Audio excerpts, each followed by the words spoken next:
4 മാസമായി ആലോചിക്കുന്നു ഒരു സ്ത്രീ സുരക്ഷ ചെയ്താലോ. സ്ത്രീ സുരക്ഷയല്ല, സുഖ ചികിത്സ.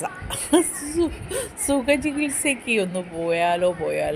ഇതുവരെ അത് പറ്റിയില്ലായിരുന്നു കേസ്. പക്ഷേ ഈ പ്രാവശ്യം അത് ഗൂഗിൾ വഴി സെർച്ച് ചെയ്ത് ഞങ്ങളുടെ അടുത്ത് തന്നെ ഒരു ആയുർവേദ ക്ലിനിക്ക് പോലെയാണ്. അവിടെ ഡോക്ടറുണ്ട്. ഡോക്ടറിൻ്റെ നിർദ്ദേശപ്രകാരമാണ് നമ്മളിതെല്ലാം ചെയ്യുന്നത്.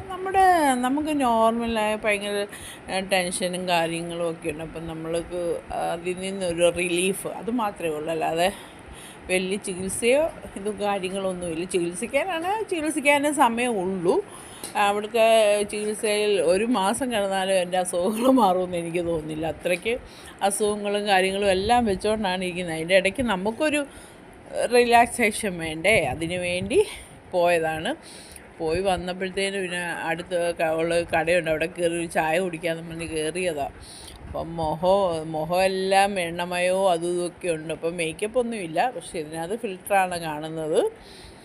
നോക്കിയപ്പം തലയിൽ രാസ്മാദിപ്പൊടി ഒരു തേച്ച് വെച്ചായിരുന്നു. അങ്ങനെ ഞങ്ങൾ വീട്ടിൽ വന്നപ്പോൾ നാണ്ട കുട്ടൂസൻ ഞങ്ങളെ കിടന്ന് എന്നെ കൊണ്ടുപോകാഞ്ഞെന്നും പറഞ്ഞ് അവളോട് വഴക്കുണ്ടാക്കിക്കൊണ്ട് നിൽക്കുക. അപ്പോൾ അവനെ ഞങ്ങൾ ഐസ്ക്രീമൊക്കെ മേടിച്ചുകൊണ്ടാണ് വന്നത്. അപ്പം